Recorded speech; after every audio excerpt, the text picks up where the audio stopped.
চারুলতা এবং রোজা কারোর বুঝতে বাকি থাকেনি এই ঘটনার পর্দার অন্তরালে সত্যিকারের নিয়ন্ত্রককে, কিন্তু এক নীরব সম্মতি উভয়ের মাঝে স্থান করে নিয়েছে। কেউ কোনো প্রকার কথা বলেনি এই সম্পর্কে। ফিরেই চারুলতা প্রথম নিহাদের ঘরের দিকেই গেল। বিষয়টা রোজাকে সামান্য বিস্মৃত করলেও তেমন কিছু না ভেবেই সে পায়ে পায়ে সিঁড়ি বেয়ে নিজের কক্ষে পৌঁছালো। তারপরে দৃশ্যটি নজরে এলো তার। বিছানায় কম্বল গায়ে গুটিসুটি দিয়ে ঘুমিয়ে আছে আসমান। হালকা ভেজা মসৃণ চুলে তার সূর্য রশ্মি প্রতিফলিত হয়ে দ্যুতি ছড়াচ্ছে। রোজা সন্তর্পণে এগোলো। কাচের জানালার ভারী পর্দা চেনে দিল যেন অতিরিক্ত ঔজ্জ্বল্য ব্যাঘাত না ঘটায়। তাদের সম্পূর্ণ কক্ষ আবছায় আরামদায়ক আলো আঁধারি নিমজ্জিত হলো।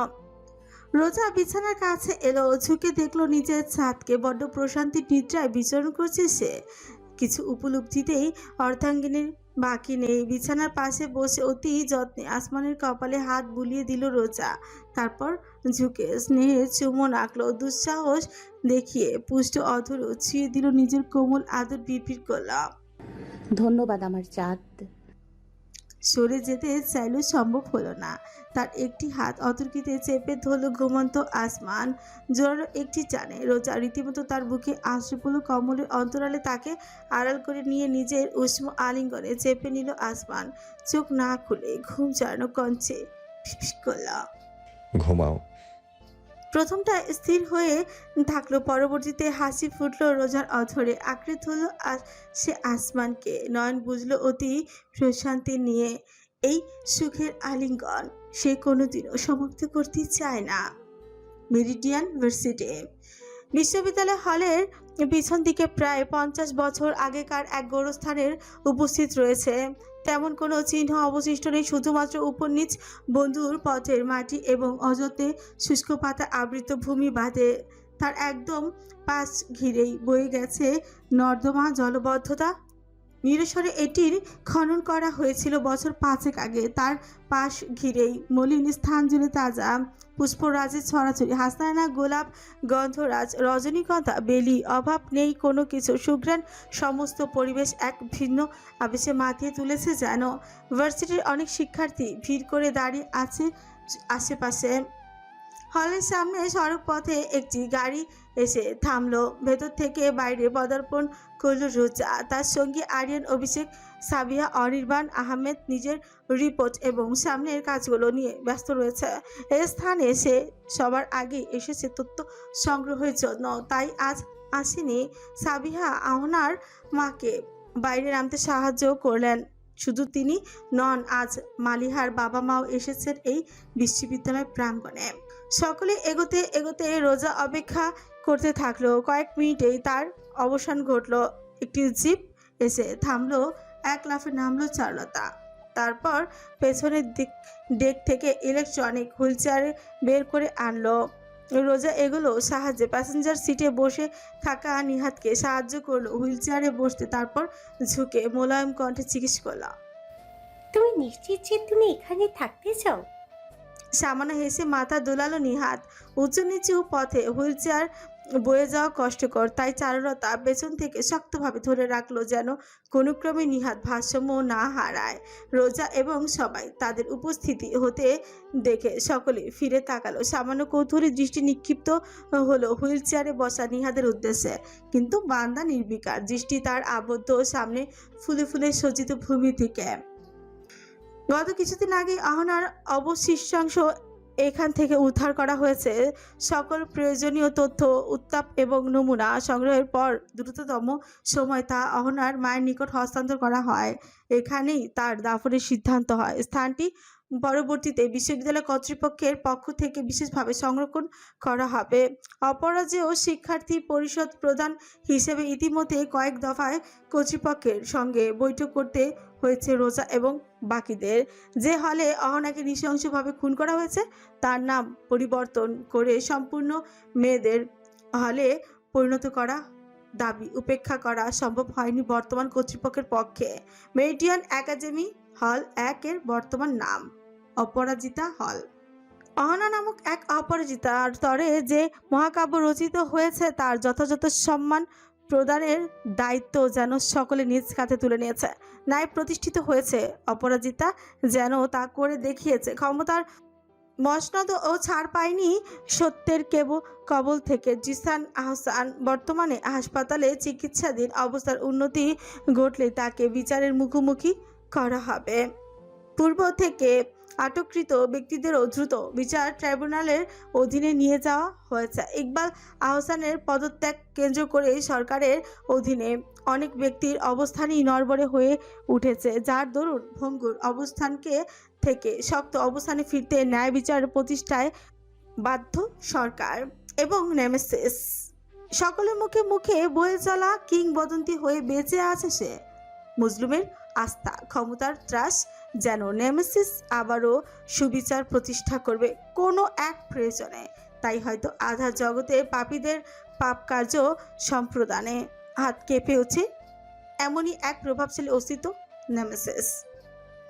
চোখে আঙুল দিয়ে দেখিয়েছে নেমেসিস কিভাবে বিচার আদায় করতে হয়। ক্ষমতার মসনদের সাধ্য কি অ্যান্ড জোরদার দৃষ্টান্ত উপেক্ষা করে। সকলে পিনপত নীরবতা এবং ভাবনা চিন্তার অবসান ঘটালো। ক্রন্দন ধ্বনিতে অহনার মা সহসায় লুটিয়ে পড়ল ফুলে সজ্জিত জমিনের উপর। তার আর্তনাদ সকলের হৃদয়কে স্থবির করে দিল যেন। এক জন্মদাত্রীর হৃদয় নিংড়ানো হাহাকার। জগতে এর চাইতেও যন্ত্রণাদায়ক কি হতে পারে? আম্মাজান, আমার আম্মাজান। এতটুকুই শুধু উচ্চারণ সম্ভব হচ্ছে বৃদ্ধার পক্ষে। রোজা এবং সাবিহা এগুলো সঙ্গে পাশে দাঁড়িয়ে থাকা মালিহার মাও। অহনার মাকে তিনি বুকে জড়িয়ে নিলেন। কাঁদবেন না বোন, আমাদের মেয়েরা অমর, ওরা মরেনি। লাখো লাখো ছেলে মেয়েদের অন্তরে, একটা গোটা দেশের মানুষের অন্তরে ওরা বসবাস করে। জীবন নেয় ন্যায় বিচার কিনেছে ওরা।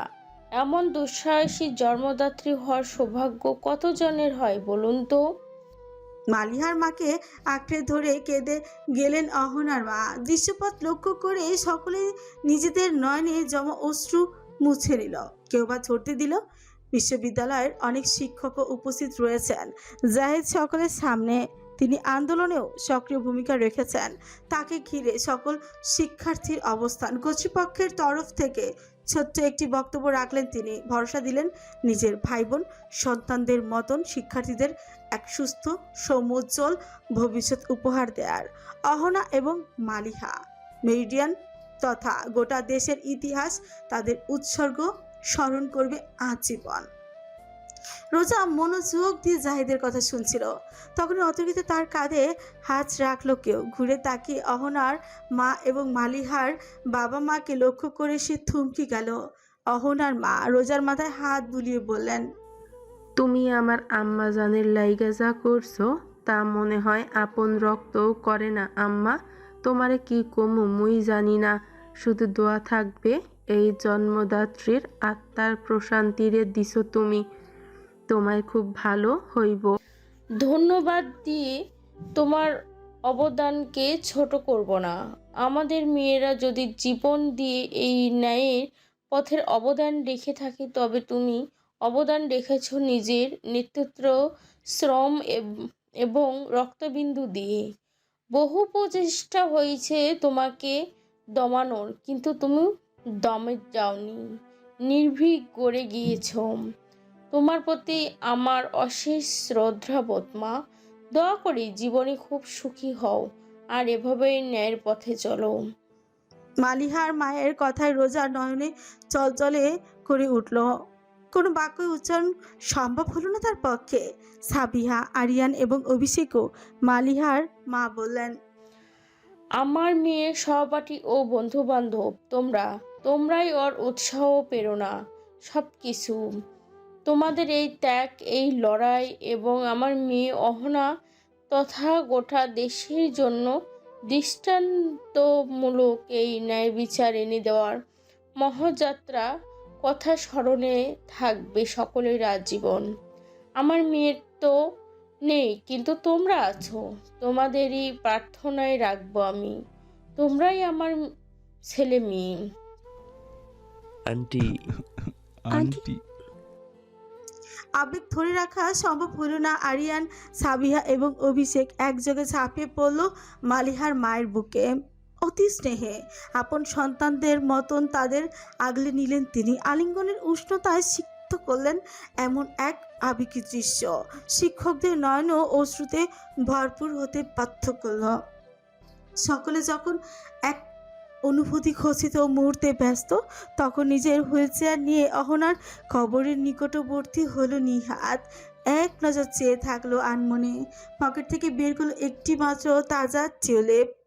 কোনো অশ্রু নেই নিহাতের দৃষ্টিতে, আছে একজাক অব্যক্ত অনুভূতির প্রজ্বলিত তারকা রাজে। ঝোঁকে টিউলিপটি শুভ্র বেলির মাঝে স্থাপন করলো নিহাত। ফিসফিস করল, এই কলুষিত পৃথিবী তোমার যোগ্য নয়।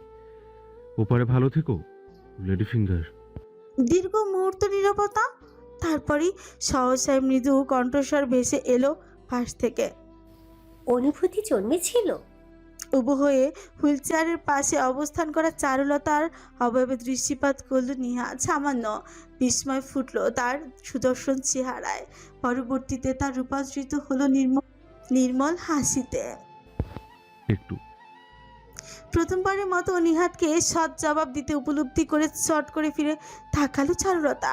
তার প্রসারিত দৃষ্টি মাঝের লুকায়িত অনুভূতি নিহাদের হাসিটি বিস্তৃত করল। আমার নিজের প্রতিচ্ছবি এক রমণীর মাঝে, ক্ষণিকের আলাপ, তবুও দীর্ঘ ভালোবাসার রেশ। ভবিষ্যৎ হয়তোবা আমাদের একই পথের পথিকে পরিণত করতে পারত। এসবের আবেগকে ঠিক অনুভূতি বলা যায় কিনা আমার জানা নেই। এবং বর্তমান চারুলতার প্রশ্নে নিহাত ঝুঁকল, একটি হাত বাড়িয়ে সুদর্শন আর কপালে এলোমেলো হয়ে থাকা কেশগুচ্ছ কানের পিছে গুজে দিয়ে জানালো। বর্তমান আমার দৃষ্টি সম্মুখে। থকথক করে জোরালো ভাবে স্পন্দিত হলো চারুলতার হৃদযন্ত্র। অতঃপর আর সম্ভব হলো না। অহনার জন্য চোখ বুজে নীরব প্রার্থনা শেষে নিহাদের হুইল চেয়ার ধরল সে। অগোচরেই ধীরে ধীরে ভিড় পাশ কাছে উভয়ে চলে গেল অজানা এক পথের উদ্দেশ্যে। অতিবাহিত হলো আরও সপ্তাহখানেক। অপরাজয় শিক্ষার্থী পরিষদ এখনও বর্তমান, যদিও তাদের আন্দোলনের সমাপ্তি ঘটেছে। তবে সত্যিকার অর্থে জিসান আহসান এবং তার সহযোগীদের শাস্তি কার্যকর না হওয়া পর্যন্ত এই পরিষদের কার্যক্রম থামবে না। আন্দোলন পরবর্তী সময় রোজা, সাবিহা, অভিষেক এবং আরিয়ানের জীবনে হয়ে উঠেছে স্বাভাবিকের তুলনায় ব্যতিক্রম। বিভিন্ন টিভি টকশোর আমন্ত্রণ রক্ষা করতে হচ্ছে তাদের, যদিও রাজনীতি সম্পর্কিত কোনো কর্মকাণ্ডে তারা যুক্ত হতে রাজি নয়। তারপর এক প্রকার টানা হেঁচড়া চলছে, বিশেষভাবে রোজাকে নিয়ে। ইতিমধ্যে বিভিন্ন প্রস্তাব আসতে আরম্ভ করেছে রোজার নিকট। সে যদি সত্যি রাজনীতি বেছে নেয়, তাহলে তার পথ বর্তমান হিসেবে এক প্রকার সুগমী। বেলাল রেহমান এবং আসমান এই সম্পর্কে কোনো মন্তব্য করেনি। তারা শুধুমাত্র এতটুকুই বলেছে, সিদ্ধান্ত রোজার, সে যাই করতে ইচ্ছুক থাকুক না। কোনো একজন বাবা এবং একজন স্বামী হিসেবে অবশ্য তাদের পূর্ণ সমর্থন তার সাথে থাকবে। অনির্বাণ আহমেদের পরিবর্তন ঘটেছে ব্যাপক। তার সোশ্যাল মিডিয়ার অনুসারীর সংখ্যা মিলিয়নের ঘর পেরিয়েছে। নেমেসিস সম্পর্কিত প্রথম রিপোর্ট প্রদানের পর তার দুঃসাহসিক সাংবাদিকতা এবং সত্যকে তুলে ধরার নির্ভীক লড়াই সকল ক্ষেত্রে সমর্থিত হয়েছে। ইতিমধ্যে বিভিন্ন চ্যানেল হামলে পড়েছে তার রিক্রুট করতে, কিন্তু আপন জগতের নেতা অনির্বাণ কারও অধীনস্থ হওয়ার পক্ষপাতিত নয়। সে আগের মতো চলছে, সত্যকে অনুসরণ করে, স্বাধীন সৈনিক হয়ে। আজ হাবিবকে নিয়ে একবার বাইরে যাওয়ার পরিকল্পনা করে রয়েছে আসমানের। গোপন কাজ রয়েছে, গোপন বলতে বাড়ির বাকিদের কাছ থেকে গোপন। হাল ছাড়েনি সে আলফার। খোঁজ অব্যাহত রয়েছে। বান্দা দেশে আছে নাকি ইতালি ফিরেছে তা নিয়ে সন্দেহ থেকে গিয়েছে। প্রথমে সত্যিকারে শত্রু অবস্থান চিহ্নিত করতে হবে, তারপর পরিকল্পনা সাজাতে হবে। কি করবে আসমান? আলফাকে খুন করবে? আদৌ সম্ভব তার পক্ষে? হ্যাঁ, একটি হিট টিম রয়েছে তার। বিপরীতে আলফার নেতৃত্বে পরিচালিত হয় গোটা এক মাফিয়া সাম্রাজ্য। জয়ের আশা ক্ষীণ, তবু আসমান কখনো হাল ছাড়তে শেখেনি। পরিধানের ইঞ্জিগো বর্ণের শার্টের হাতা গোটাতে গোটাতে আসমান এগোচ্ছিল। ঠিক তখনই কক্ষে প্রবেশ করলো হুইল চেয়ার। ফিকুটি করে তাকালো আসমান। নিহাত ফ্যাল ফ্যাল করে নিষ্পাপ এক শিশু সুলভ দৃষ্টিতে চেয়ে আছে তার উদ্দেশ্যে।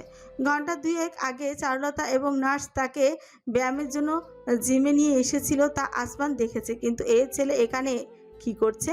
খানিক কৈফিয়তের ভঙ্গিতে নিহাত বলল, ঘেমে রে একেবারে একাকার হয়ে গিয়েছি, আমাকে গোসল করতে একটু সাহায্য করবে?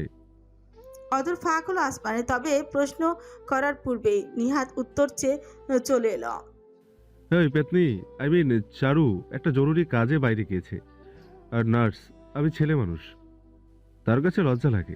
নিহাতের একজন পুরুষ সহযোগী রয়েছে অবশ্য, কিন্তু ইচ্ছাকৃতভাবে ব্যাপারটি এড়িয়ে যাওয়া হচ্ছে। আসমান ছোট্ট একটি দীর্ঘশ্বাস ফেলল। এই ছেলের জন্য উদ্দেশ্য এতটা স্পষ্ট এবং স্বচ্ছ যে তার রীতিমতো হাসি আসছে। আসমান ভাই, প্লিজ, তোমাকে গুরুদেবের দোহাই। কাঁচুমাচু ভঙ্গিতে আবদার করল নিহাত। তার দৃষ্টির প্রার্থনা এতটাই উপেক্ষার অযোগ্য যে আসমান মাথা ঝাঁকিয়ে প্রচেষ্টা করেও সক্ষম হলো না। অবশেষে হার মেনে নিজের কক্ষের বাথরুমের স্লাইডিং জোর খুলল। নিহাত নিষ্পলক চেয়ে থাকলো কিছু মুহূর্ত, যেন বিশ্বাস করতে পারছে না। তারপর চড়া হাসি ফুটলো ছেলেটার অঝরে। You are the best bro. Wheelchair নিয়ে ছুকলো নিহাত। আসমান নতুন তোয়ালে এবং প্রয়োজনীয় সামগ্রী নিয়ে এলো। নিঃশব্দেই তাকে হুইল চেয়ার থেকে বাথটবে বসতে সাহায্য করলো। পানির তাপমাত্রা ঠিক করে কল ঝাড়লো আসমান। এক টানে নিহাতের পরিধান টি শার্ট খুলে নিল। স্পঞ্জে বাথ অয়েল নিয়ে সামান্য আঁচে ঘষতে থাকলো পিচ, ঠিক যেন এক শিশুকে গোসল করাচ্ছে সে। নিঃশব্দে ভাই সুলভ স্নেহটুকু গ্রহণ করতে থাকলো নিহাত। সে অসুস্থ হলে মাঝে মাঝে আসমান এভাবেই তাকে গোসল করিয়ে দিত। আজ সেই স্বর্ণালী অতীতের কথা ভীষণভাবে মনে পড়ছে, তাই যেন আবার ফিরে এসেছে জীবনে। নিহাতের পা সাবধানে রেখে আসমান স্টুল নিয়ে পেছনে বসলো। হাতের তালুতে শ্যাম্পু নিয়ে তার চুলে আঙুল চালাতে চালাতে হঠাৎই নিহাত নীরবতা ভেঙে বলেই বসলো, আর কতদিন এড়িয়ে চলবে আসমান ভাই? এক মুহূর্তের জন্য স্থবিরতা, পরক্ষণে আবারও ক্রিয়া চলমান থাকলো, যেন নিহাদের প্রশ্নের কোনো প্রভাব পড়েনি আসমানের উপর। সে নিজের কাজে ব্যস্ত। হাসপাতালে একবারও আমাকে দেখতে যাওনি, কতটা খুঁজেছিলাম তোমাকে জানো? আমি আর কোনোদিন হাঁটতে পারবো কি পারবো না এটা নিয়ে যখন সন্দেহ ছিল, তখন খুব করে চেয়েছি তোমার বুকে ঝাঁপিয়ে পড়ে নিজেকে উজাড় করে কাঁদতে, কিন্তু তুমি যাওনি। এতটা নিষ্ঠুর কিভাবে হলে বলো তো? তোমার চোখের সামনে আমি থাকি দিনরাত 24 ঘন্টা, এরপরও এতটা ক্রূরতা কেন? আমি নিষ্ঠুর, নির্দয়, অনুভূতিহীন মেশিন। ভুলে গিয়েছো আমার সত্যিকার পরিচয়? কর্ণগোচর হতে নিহাত দাঁত দিয়ে অধর কামড়ে ধরল। আসমান মুখ খুলছে বেদনাদায়ক বাণী উচ্চারণ করতে, তাই ঝুঁকলো আসমান নিহাদের কাঁধে দুহাত চেপে অশুভ এক কঞ্চে জানালো, ভুলে যেও না, আমি সে যে ব্যবহৃত পুরাতন জড়বস্তুর মতন তোমাকে ছুড়ে ফেলেছি, প্রয়োজনে আবার ফেলবো। আমার কাছে ভ্রাতৃত্ব কিংবা অনুগামিতার কোনো মূল্য নেই। আমি শুধু ব্যবহার করতে জানি, ঠিক বাদশা কায়সারের মতন। সজোরে নিহাতের হাত আঘাত হানলো বাথটবের শক্ত প্রান্তে। কর্কশ কণ্ঠ তার প্রতিধ্বনি হলো উষ্ণতায় ধোয়াটে বাথরুমের দেয়ালে দেয়ালে। আর একবার কথাটা উচ্চারণ করলে খুশিটা তোমার মুখ বরাবর পড়বে। কিঞ্চিত হাসলো আসমান। মারবে তুমি আমাকে? প্রয়োজন পড়লে তাই। দুধের দাঁত পড়েছে এখনো? গুরুজনেরাও ভুল হতে পারে, শিশুরাও পারে। নতুন শিক্ষায় তাদের শিক্ষিত করতে। নীরব থাকলো আসমান। নিহাত চট করে ফিরে তাকালো তার দিকে, ক্রুদ্ধ তার দৃষ্টি, তবে তার মাঝেও কোথাও যেন এক বেদনা এবং নমনীয়তা লুকোনো রয়েছে। তুমি নিষ্ঠুর, ক্রূর, মানছি, কিন্তু তা কাদের জন্য? যারা অন্যের জীবন দুর্বিষহ করে তোলে তাদের জন্য। আমাকে জড়বস্তুর মতন ছুঁড়ে ফেলেছ, মানলাম, কিন্তু তুমি তো বাদশা কায়সারের মতন নিজের রক্তকে নিঃশেষ করতে চাওনি। বাদশা কখনো তার অনুগামীকে পরিত্যাগ করার পর প্রতিশোধ নিতে নিশ্চিত পরাজয় জেনেও ক্ষমতাধর শত্রুর মুখোমুখি হতে যায়নি। বাদশা কখনো অন্তরাল থেকে রক্ষা করেনি। গোপনে হাসপাতালের পাশের বিল্ডিংয়ের নিরাপত্তার জন্য স্নাইপার বসিয়ে রাখেনি। বাদশা কখনো নিজের বাড়িতে পরিবারের সদস্যদের মর্যাদায় আঁকলে নেয়নি। বাদশা কখনো এই ছন্ন ছাড়াকে নতুন পরিবার দান করেনি। তবে কেন এই অনর্থক তুলনা? স্পঞ্জে চেপে বসলো আসমানের হাত, দৃষ্টি সরিয়ে নিল সে। নিহাত আবারও হুঙ্কার দিল যেন, চুপ কেন? জবাব দাও। আর যদি তোমার জায়গায় আমি আর আমার জায়গায় তুমি থাকতে, তখন তুমি কি করতে?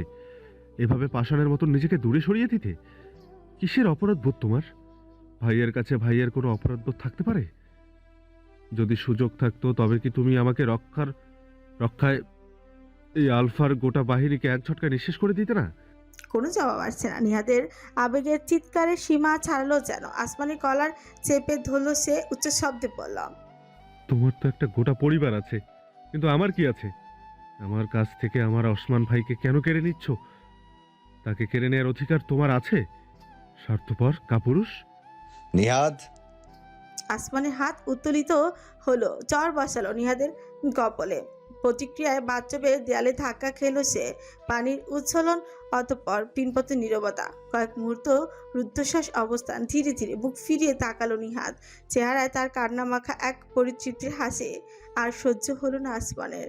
জোরালো টানে নিহাদকে নিজের বক্ষ মাঝে আগলে নিল। তাকে পালচা আঁকড়ে ধরল নিহাদ।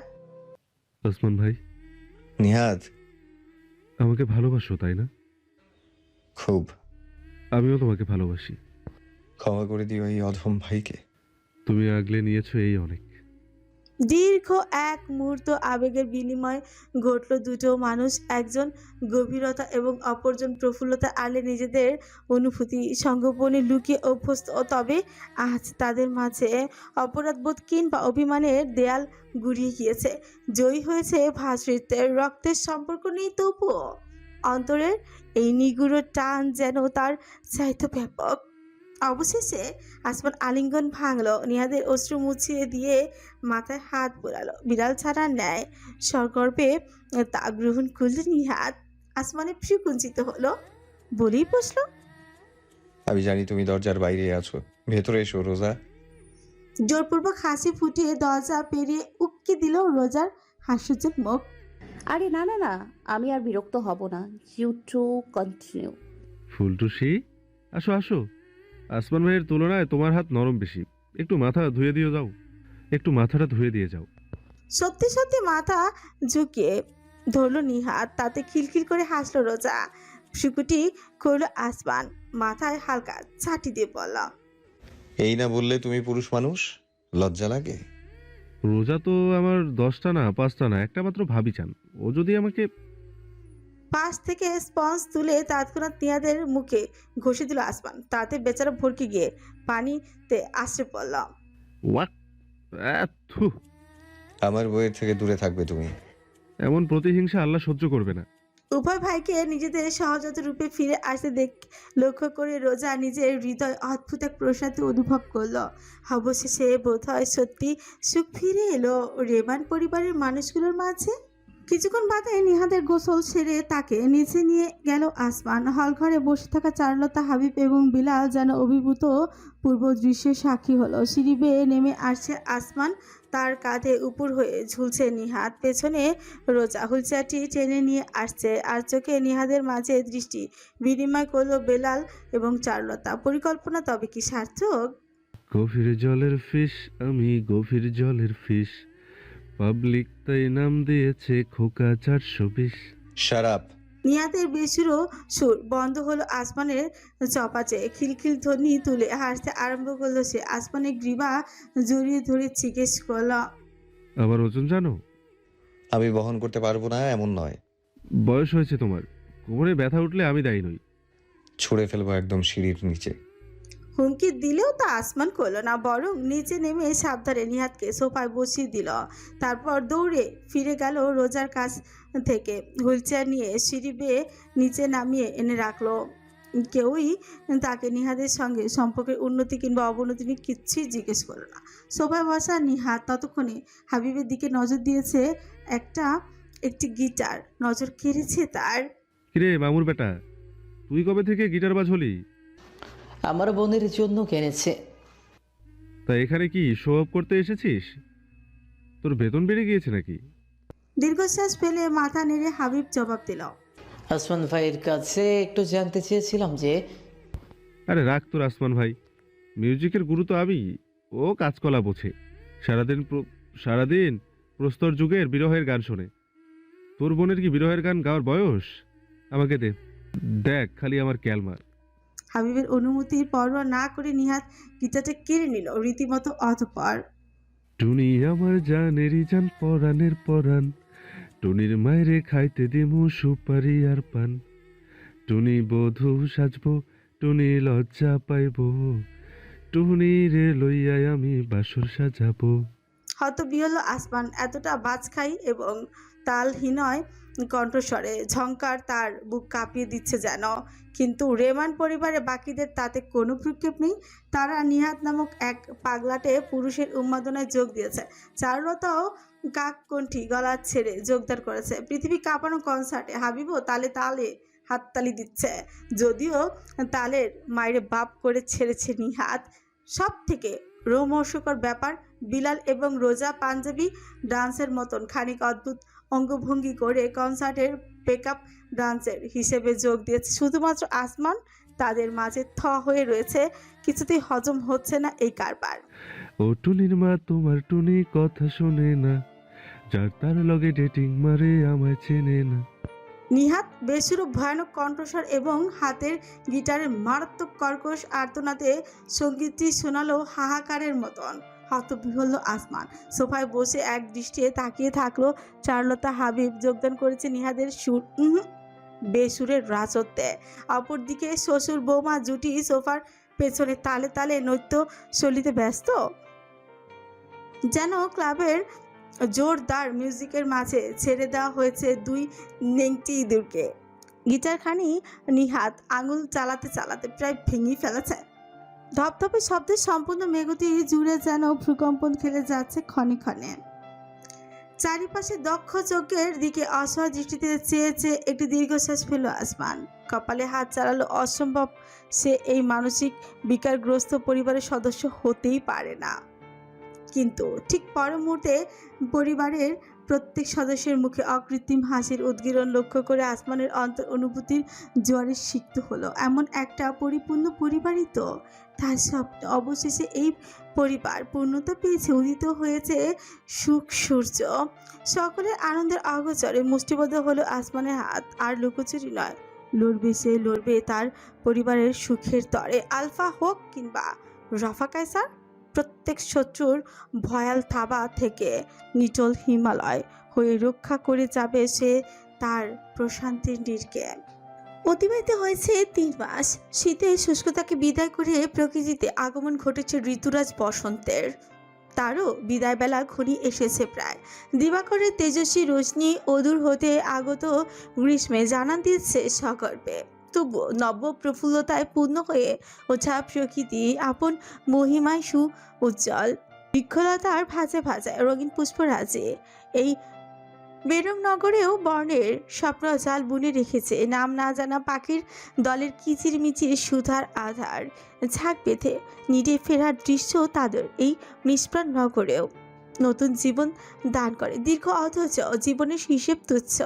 এই সময়কাল জুড়ে ধরিত্রীর প্রত্যেক মানুষের জীবনে এসেছে পরিবর্তন, হোক তা ভালো কিংবা মন্দ। সময় যাত্রা পরিবর্তনে উদ্গ্রেব। কিছুদিন বাদে পূর্ণিমা। আজ তাই আকাশের চন্দ্রের অবস্থান উজ্জ্বল ও পরিপূর্ণ। দশা তার প্রায় সম্পূর্ণ।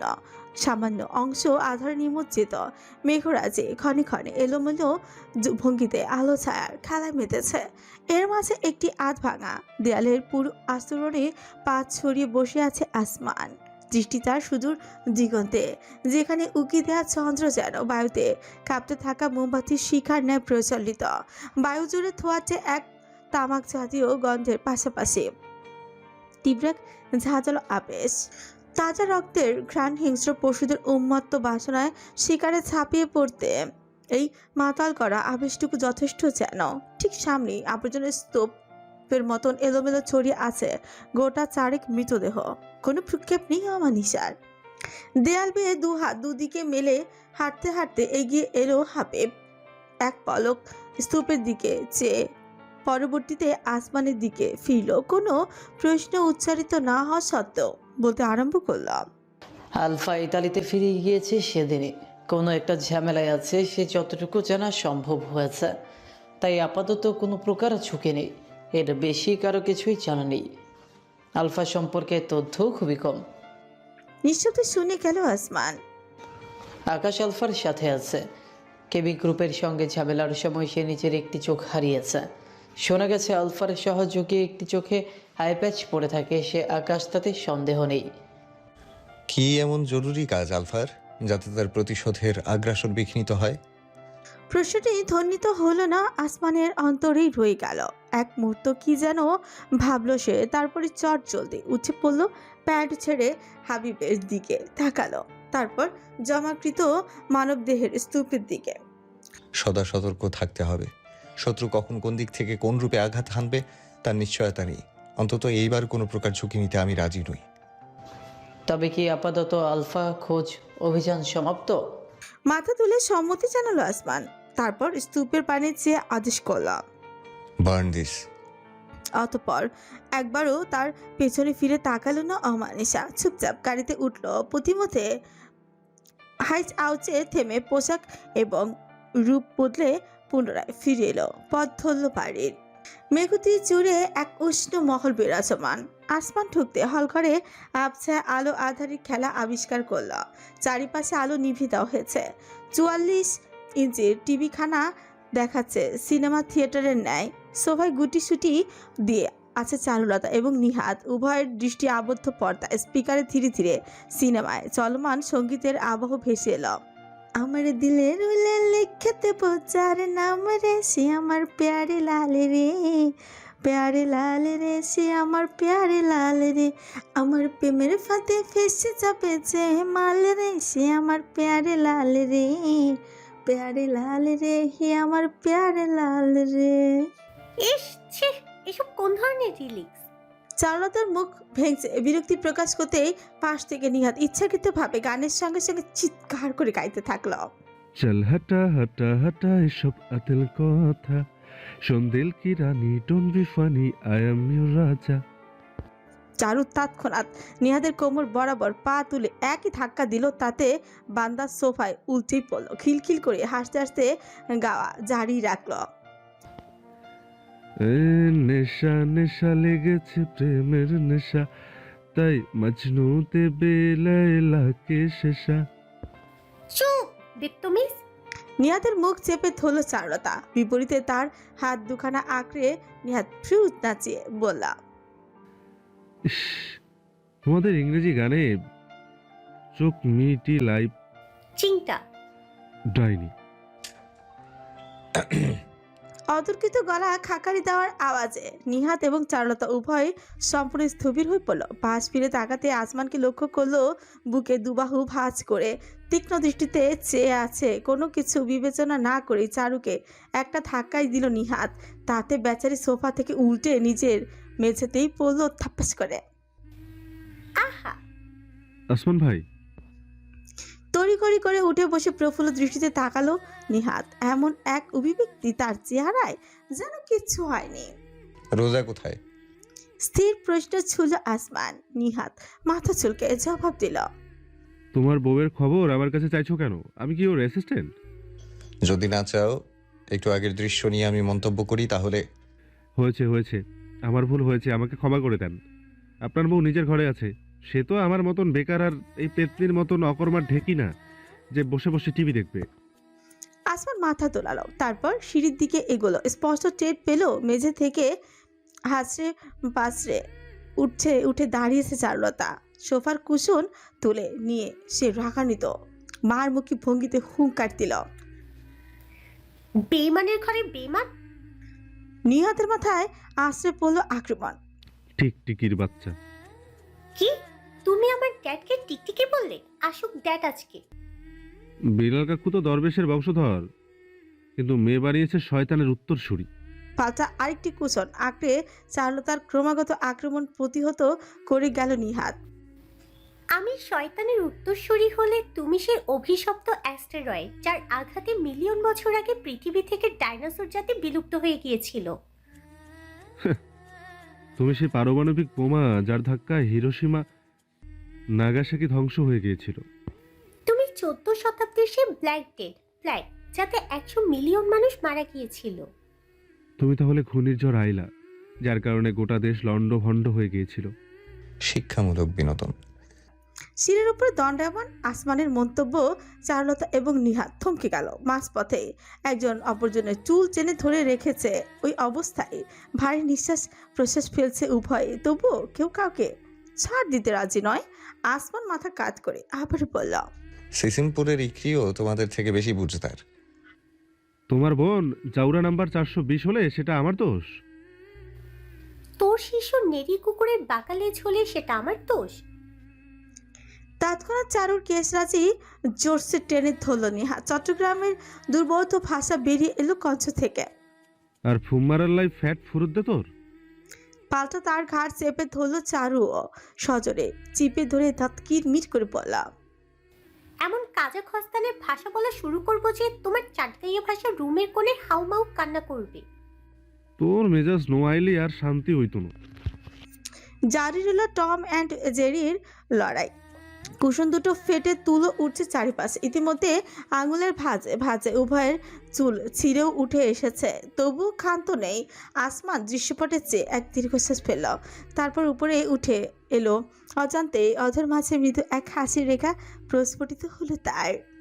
কক্ষে পৌঁছে চারিপাশে তাকালো আসমান। রোজার উপস্থিতি টের পেল ডান দিকের বাহুতে, দোদুলমান পর্দার অপর প্রান্তে, ট্রিপল মনিটরে কম্পিউটারের সামনে গেমিং চেয়ারে বসে আছে তার প্রেয়সী। নয়ন আবৃত পঞ্চভুজাকৃতির চশমার লেন্সে, যার মনোযোগী দৃষ্টি স্ক্রিনে আবদ্ধ। উভয় হাত সতীশিনীর ন্যায় প্রবাহিত হয়ে চলছে কিবোর্ডের উপর। আসমান কিছুক্ষণ অবলোকন করল। তার কাজে কোনো প্রকার ব্যাঘাত না ঘটে তোয়ালে নিয়ে বাথরুমে চলে গেল। সংক্ষিপ্ত গোসল সেরে টি শার্ট জড়িয়ে ভেজা কেশ মুছতে মুছতে সে যখন কক্ষে ফিরে এলো, রোজা তখনও মনিটরের সামনে বসবান। ভ্রুজোড়া সামান্য কুচকে রয়েছে, মনোযোগে তর্জনী চালাচ্ছে চিবুকে ভাবনায়। তারপর মাউসে হাত চাপলো, কিবোর্ডের কি চেপে ঝুঁকে দেখতে থাকলো। এমন রূপে রোজাকে দেখাচ্ছে গুরুজনদের মতন। আসমান তোয়ালে রেখে এগিয়ে গেল, পর্দা সরিয়ে একপাশের স্টাডি সেকশনে এসে কোনো প্রকার সতর্কতা ছাড়াই ঝুঁকে রোজাকে পেছন থেকে আঁকড়ে ধরল। মুখ গুজলো কাঁধে বিস্মিত রোজা খানিক ফরকে গিয়ে স্থবির হয়ে পড়ল। পরক্ষণে চেয়ারে হেলান দিয়ে আসমানের কপালে হাত বুলিয়ে কোমল কঞ্চি পিপির করল, ওয়েলকাম ওয়েলকাম হোম মাই মন। কি করছো এত মনোযোগ দিয়ে? স্ক্রিনের দিকে তাকালো আসমান। ফাউন্টেন পেন্সের ওয়েবসাইটে প্রদর্শিত হচ্ছে তাদের। কিঞ্চিত হাসলো অমানিসা সকর্পে।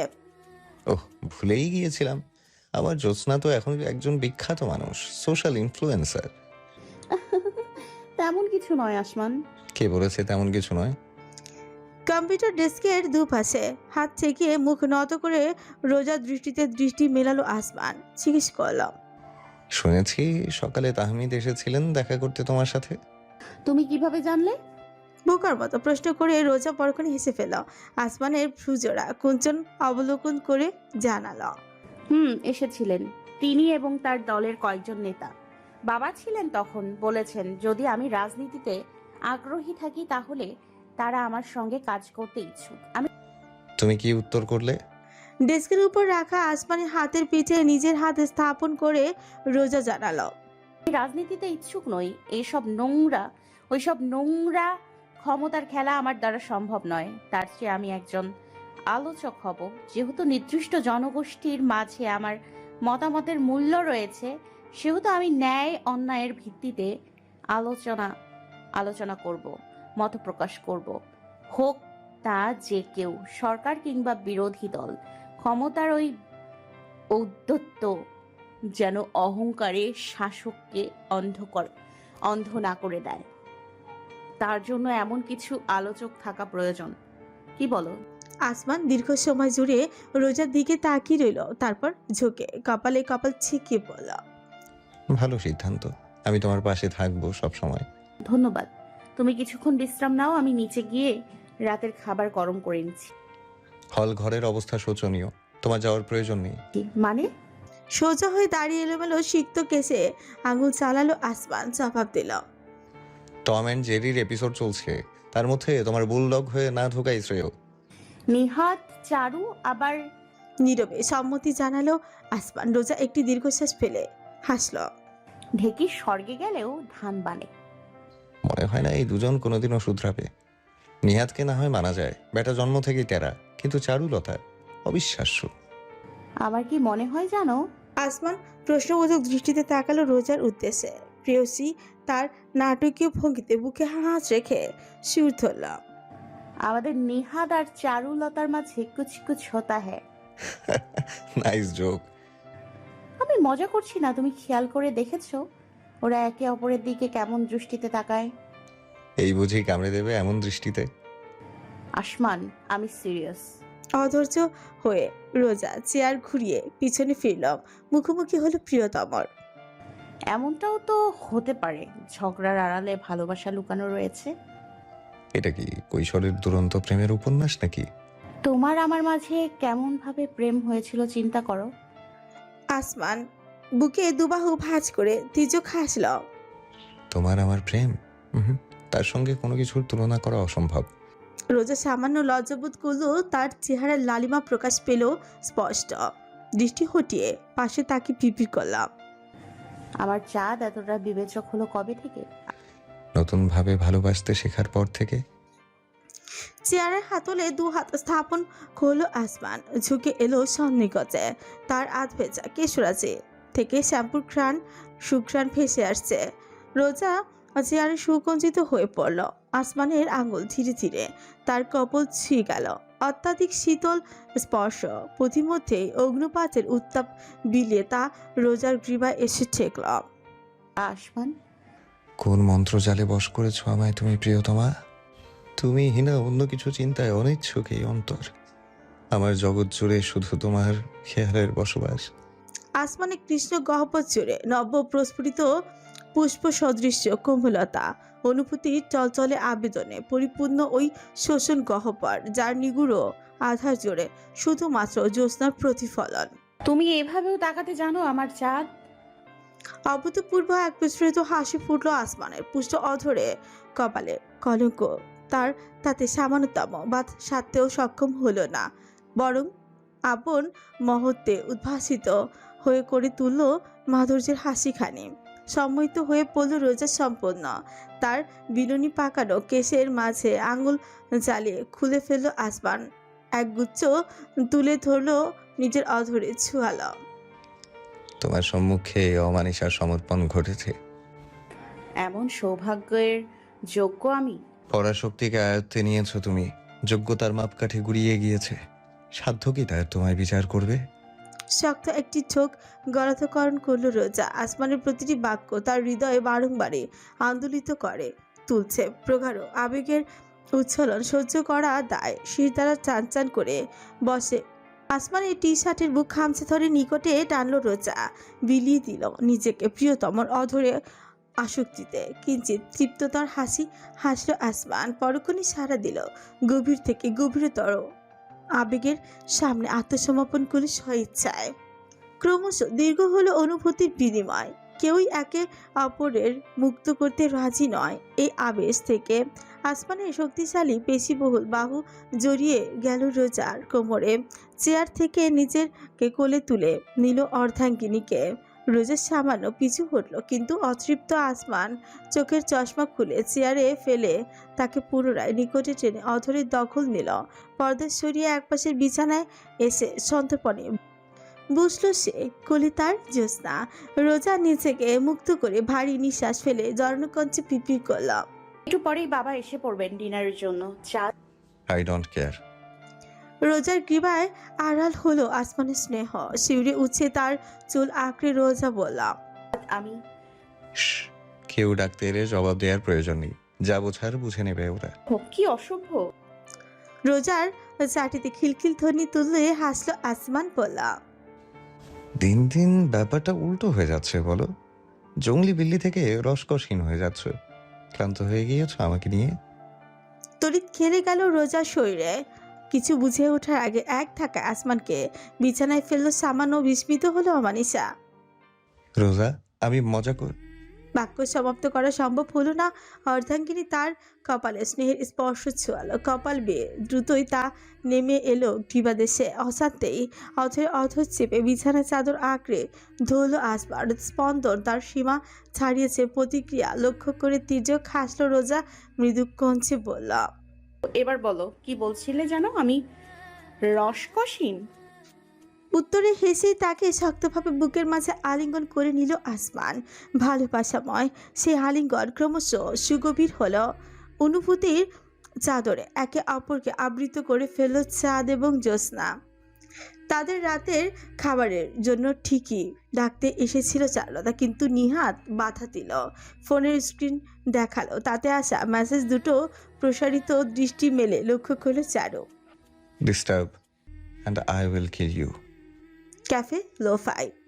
ভিআইপি এরিয়ার একপাশে কাচের দেয়াল ঘেঁষা টেবিলে বিপরীতে বসে আছে চারুলতা, মস্তিষ্ক তার ভাবনায় আচ্ছন্ন। অপর পাশের মানুষটির কথোপকথন কর্ণকুহরে তা গোত্তাকে ফিরে যাচ্ছে। আফসানা রেমান চারুলতা একজন ফ্রিল্যান্সার, রেমান পরিবারের ভবিষ্যৎ অধিকারী। এই বিশাল পরিচয়ের মাঝে কোনো কমতি নেই, কিন্তু সেই মুদ্রার বিপরীত পিঠে সবটাই যেন শূন্যতায় ঘেরা। সত্যিকার বাবা মাকে জানা নেই। ভাগ্য তাকে এবং তার সহোদরকে এক দেবতুল্য মানুষের কোলে তুলে দিয়েছে। বিলাল রেমান, তিনি বাবা, তিনি মা, তিনি পরিবার। কোনো খেদ নেই, জীবনের চাইতেও তাকে অধিক ভালোবাসে চারুলতা।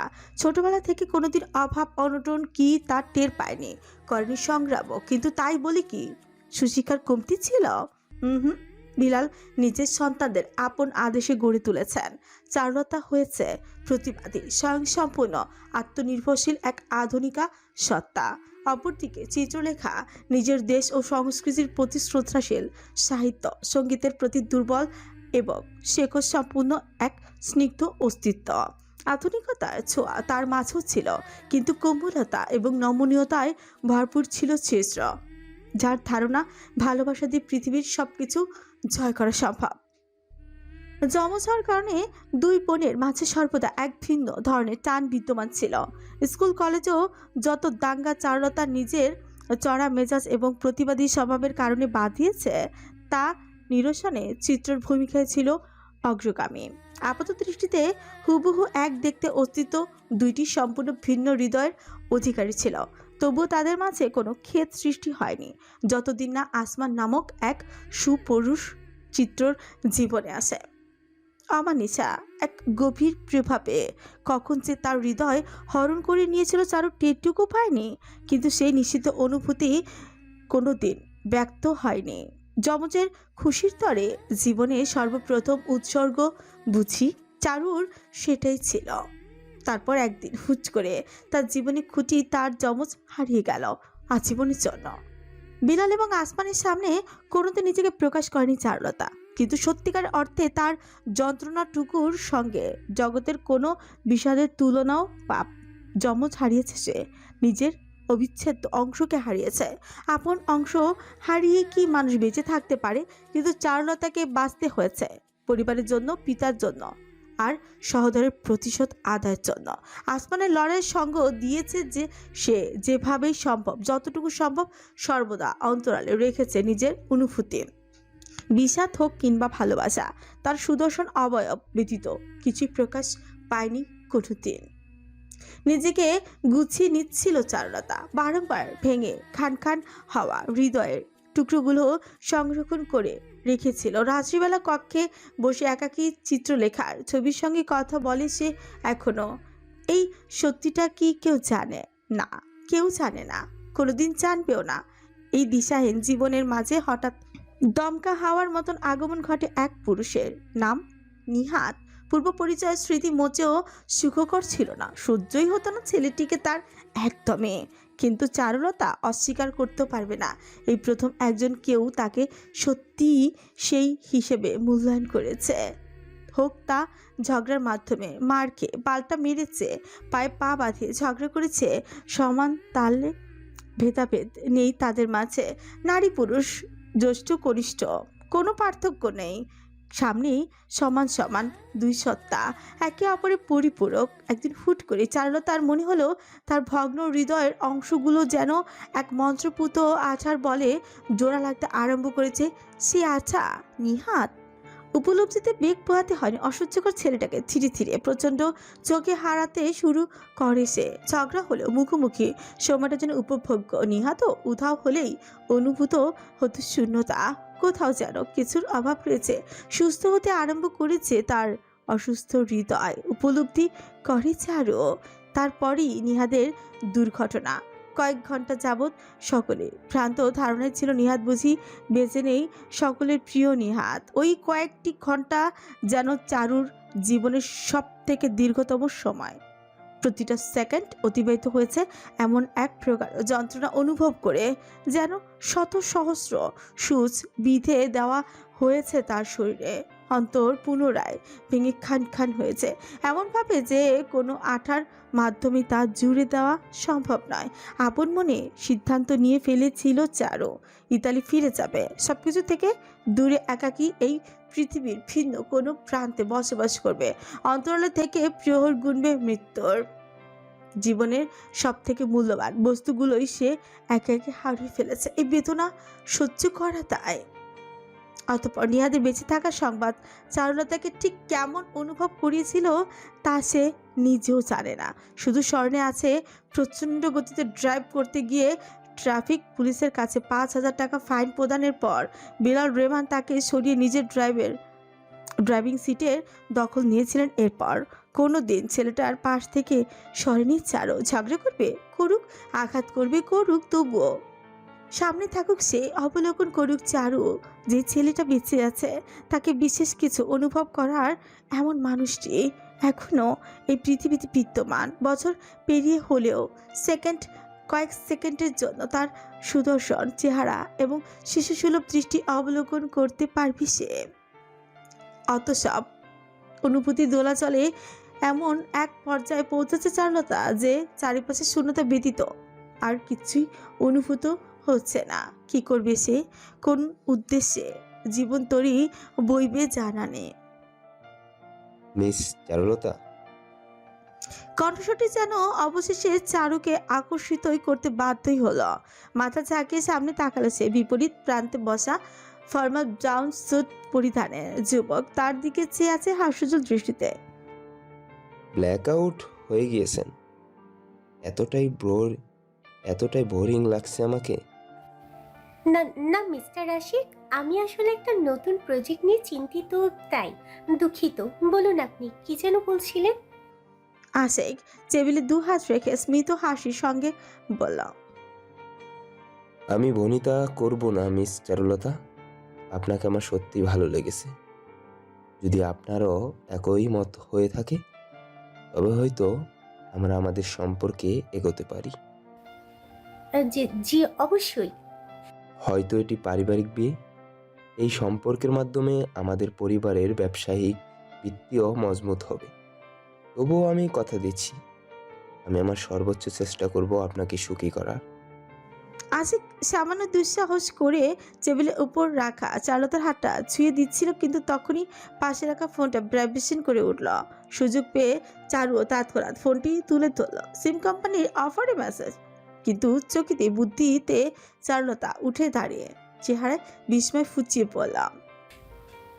আমার খুব জরুরি একটা মেসেজ এসেছে, এক্ষুনি একটি কনফারেন্স কলে যোগদান করতে হবে। আমি সত্যিই দুঃখিত। না না না, ইটস ওকে। আমাদের ডেট এমনিতেও শেষের দিকেই ছিল। অনেক ধন্যবাদ মিস্টার আশিক, ভালো থাকবেন। আপনিও। আপনার উত্তরের আশায় থাকব। মিষ্টি করে হেসে চারু দ্রুত নিজের পার্স তুলে বেরিয়ে এলো ক্যাফে থেকে। অপেক্ষারত বিএমডব্লিউতে উঠে এক স্বস্তির নিঃশ্বাস পেল। আর কতজনকে এভাবে প্রত্যাখ্যান করে যাবে সে? সত্যি বলতে বয়স তো তার কম নয়। এবার উচিত নিজের জীবনকে গুছিয়ে নেওয়া। এই অসুস্থ মনে কি তা সম্ভব? বিলালকে কি বলবে যে সেও সারাটা জীবন একাকী কাটাতে চায়? তবে এমন সিদ্ধান্ত শেষ জীবনে গিয়ে তাকে আফসোস করাবে না? পিতার মতন অসীম ভালোবাসা নয় তার হৃদয়। আদৌ কি হবে তার জীবনে? বিনা প্রয়োজনে ড্রাইভারকে বলে একাকী বেশ কিছুক্ষণ শহরে আনাচে কানাচে ঘুরে বেড়ালো চারু। বাড়িতে ফিরল খানিক রাত করে। ক্লান্ত ভঙ্গিতে হিলের পদক্ষেপ ধ্বনিতে তুলে হল ঘরে প্রবেশ করে কিচেনে আবিষ্কার করলো নার্সকে। একটি ট্রেতে খাবার গুছিয়ে নিচ্ছে সে। চারু এগিয়ে এসে জিজ্ঞেস করল, নিহাতের খাবার? জি, এরপর কিছু ঔষধ আছে। আমাকে দিন, আমি নিয়ে যাচ্ছি। কিন্তু ম্যাম, আপনি মাত্রই ফিরলেন বাইরে থেকে। সমস্যা নেই, আপনি যান, কিছুটা বিশ্রাম নিন, আমি করে দিচ্ছি। নার্স সম্মতি জানালো। চারুলতা ট্রেন নিয়ে নিহাতের কক্ষের দিকে গেল। নিচতলার গেস্ট উইংয়ে থাকছে সে। হিল খুলে নিঃশব্দে এবং ধীর পায়ে কক্ষে পৌঁছে দরজা খুলে ঝুঁকলো চারুলতা। প্রশান্ত চেহারা, বিনা কারণে ঝগড়ার ভঙ্গিতে বিরক্তি ফুটিয়ে বলতে গেল, এসব গিলে আমাকে উদ্ধার কর। চারুলতার বক্তব্য অসম্পূর্ণ রইল। সম্পূর্ণ শরীর তার স্থবির হয়ে পড়ল।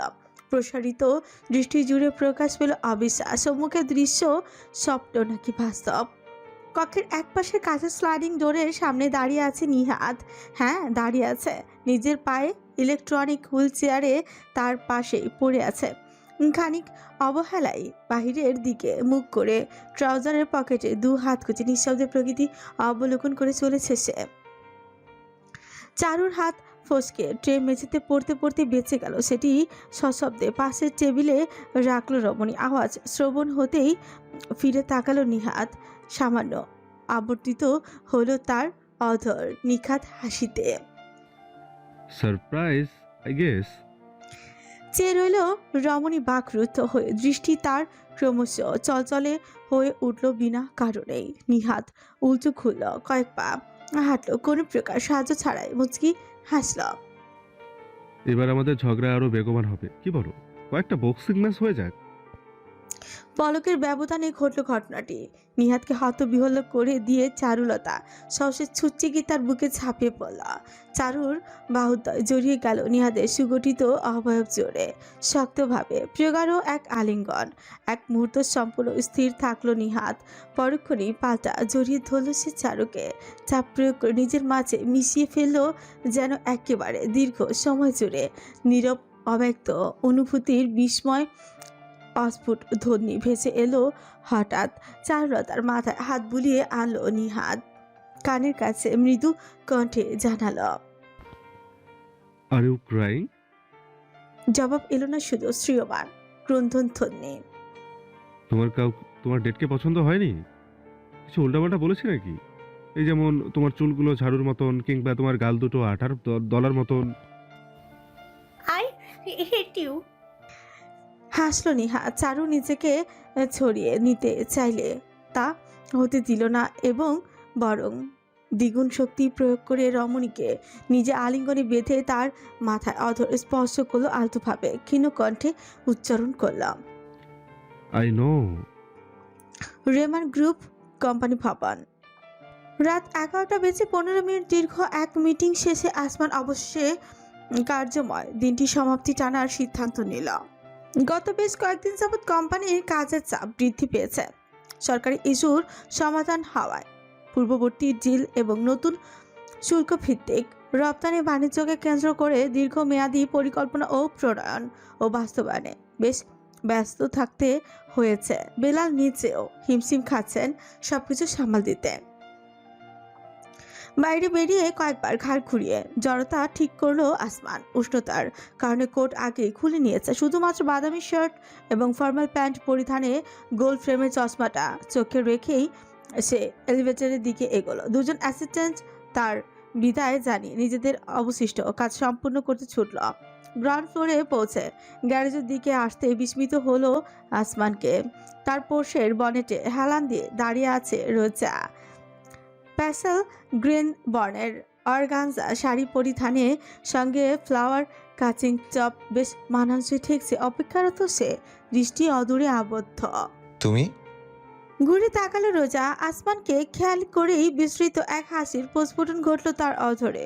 ছোট ছোট পদক্ষেপ পৌঁছালো নিকটে। কোমর জড়িয়ে ধরে মাথা উঁচু করে দৃষ্টি মেলালো স্বামীর সঙ্গে। এই রাতে একা কি বের হয়েছো কেন? একা কোথায়, হাবিব পৌঁছে দিয়েছে। কিন্তু হঠাৎ? আজ চমৎকার পূর্ণিমার চাঁদ উদিত হয়েছে আকাশে। লং ড্রাইভে যাব, চলো। আসমান কি যেন ভাবলো কয়েক মুহূর্ত। তাতে রোজা আরেকটু শক্তভাবে তাকে আঁকড়ে ধরে আবদার করলো, প্লিজ আসমান, মানা করবে তুমি? এভাবে তাকালে কিভাবে মানা করতে পারি? ইয়ে